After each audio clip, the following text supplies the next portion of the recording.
Let's talk about the best meal that you could eat to help reduce plaquing in your arteries or even help prevent cardiovascular disease.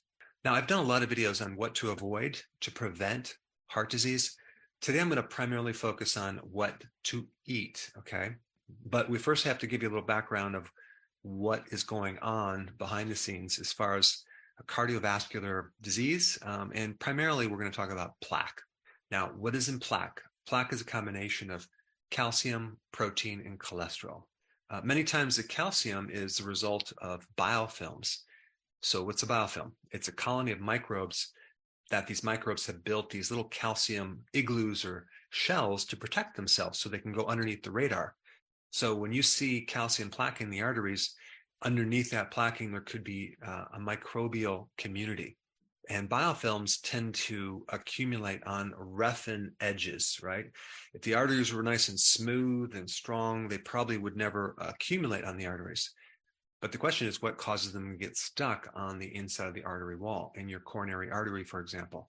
Well, that would be some type of, they call it lesion or oxidation or inflammation or damage from excessive sugar in the diet. It could be you're diabetic. You could be a pre-diabetic. It could come from omega-6 fatty acids, junk foods, alcohol, all sorts of things. So when you see plaquing, you're also going to see this LDL, a very specific kind, the small, dense particle size. And that's correlated too with a high sugar, high carb diet. And some of this cholesterol in this little package, and that's what the LDL is. It's a protein that carries cholesterol. Cholesterol doesn't exist as cholesterol in the arteries like free floating. It's always in a little shuttle bus. But the cholesterol is coming in the form of Band-Aid with the cement, the calcium. And then also you're going to get fibrous tissue, like a protein cement that kind of mixes in with the calcium and the cholesterol as a Band-Aid. And then you'll see like a thrombus or a clot forming too in that same area. So given that information, what can we do to prevent, slow down, or reverse this situation? All right, there's several things to know about this. One of the controlling vitamins with calcium is vitamin K2. Vitamin K2 drives the calcium into the bone. Without enough K2, calcium tends to develop in the soft tissues of the body, not just your arteries, but also in the joints as well. And there's one more point about biofilms. There's some interesting things about biofilms, especially when we're dealing with plaquing in your arteries. There's several studies that I found that links periodontal bacteria, the bacteria in your mouth, this pathogenic bacteria actually ending up in the plaquing in your arteries. I mean, that's interesting because what are these periodontal bacteria? They're pathogenic. They're in your mouth, doing in your heart. Okay. Now you have to realize, like in the mouth, you have over 700 different species. Okay. Not just bacteria, but different types of bacteria in your mouth. And one of the reasons why the bacteria can actually go through the pores, through your gums and into your bloodstream is the same reason why bacteria can leak from your intestines into your bloodstream. That's called bacterial translocation, where bacteria is moving through the wall. They might get bleeding gums. So that allows the microbes to go right through these little holes into your bloodstream. So high vitamin C foods are definitely necessary for this meal. So foods with large amounts of vitamin C would also be a good thing. Then we have vitamin E, okay? Vitamin E in relationship to keeping your cardiovascular system intact is very, very important. First of all, it helps prevent those lesions on the inside of the wall of the artery called endothelial tissue. When you're low in vitamin E, which is a very powerful antioxidant, you can get a lot of oxidation and inflammation. So vitamin E is very important. Also, it's important in the heart muscle itself, keeping your oxygen high and preventing an actual heart attack. So we have vitamin K2, very important, vitamin C, very important, and vitamin E. And the other important thing with the heart, especially to avoid that lesion in the artery, is to keep your omega-6 fatty acids very low and keep your omega-3 very, very high. So a really important thing in this meal should be omega-3 fatty acids, okay? All right, so what should this meal look like? Well, let's start from the top, omega-3 fatty acids, okay? What food is very, very high in omega-3? And that would be wild-caught salmon. So if you include salmon in this meal, okay, you're going to have a good amount of omega-3 fatty acids, which is going to support the arteries as well as the heart muscle itself. And having enough omega-3 will decrease your inflammation as well in your arteries. And doing that can actually lower blood pressure as well. All right, there's something else that I think is very, very important in preventing and even maybe reversing some of this plaquing in the arteries. This thing has like 7 times the requirements of vitamin C. It also is one of the most microbial dense foods that you can eat, giving you a strong probiotic effect with high levels of lactic acid bacteria. Now, let me just kind of discuss lactic acid bacteria. It's not just one bacteria. It's a group of many different types of bacteria that is usually involved in fermentation. And so the food that I'm talking about is sauerkraut, okay?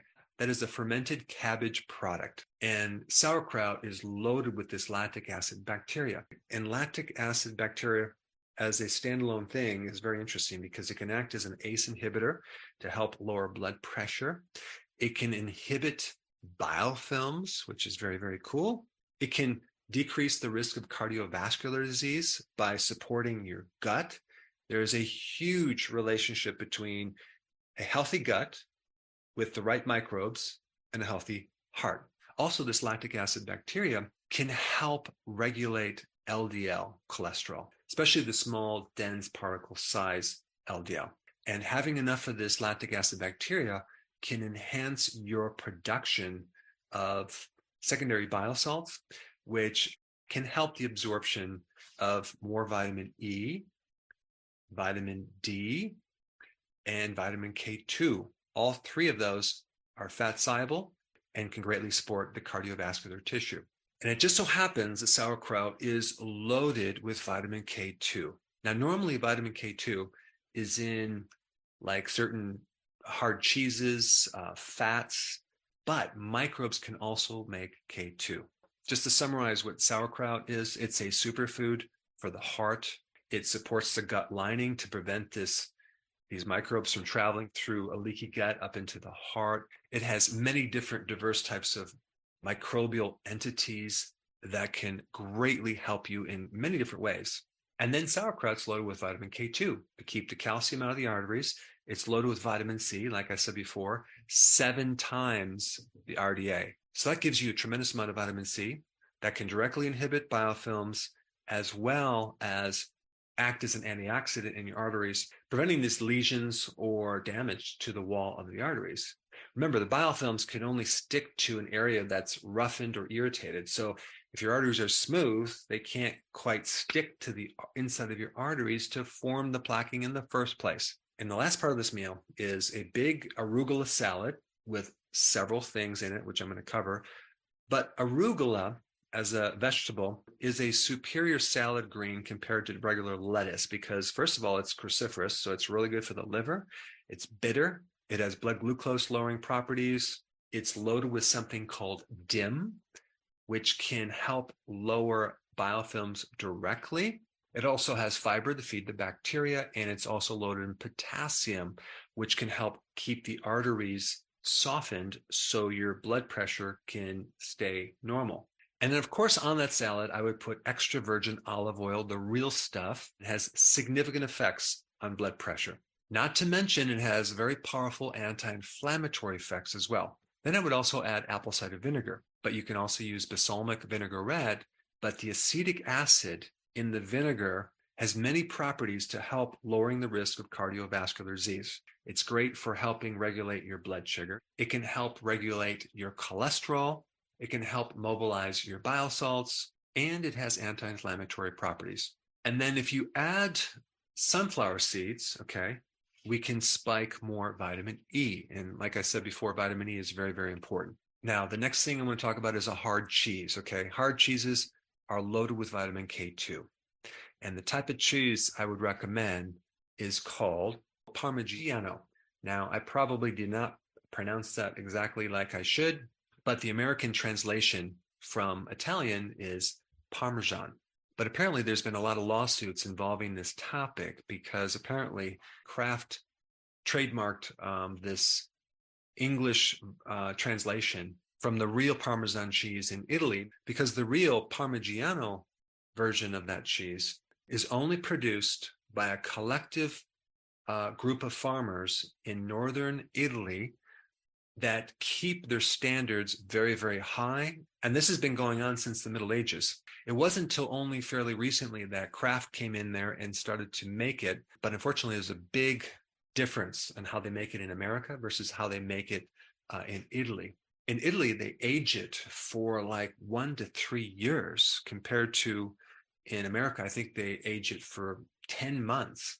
And the Kraft's version of this cheese definitely does not have to abide by the same policies and rules and laws than the authentic cheese in Italy has to abide by. And the other thing you have to watch out for in this Americanized Parmesan cheese is that sometimes they add this filler of cellulose, okay, which is wood pulp. So what I would recommend is get the authentic type from Italy and shave it on your salad. I do it every single day. That way you have a delicious cheese that's loaded with vitamin K2, and it's a great amount of protein.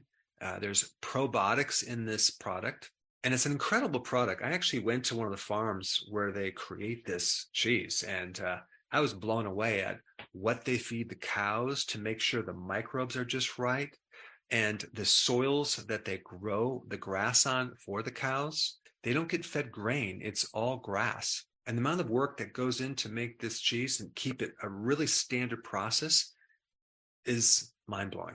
And the last thing I'm going to recommend to put on your salad is garlic. Okay, you can use powder, you can use actual garlic, you can use fermented garlic, but garlic is great for the heart. It actually can thin the blood. If there's a chance that you are at high risk for clotting, it can help lower your blood pressure. It's antimicrobial, anti-biofilm, and the list goes on and on. All right, so now that you have that information, I think the best, most interesting next video for you to watch would be the one on biofilms in your mouth. Check it out. I put it right here.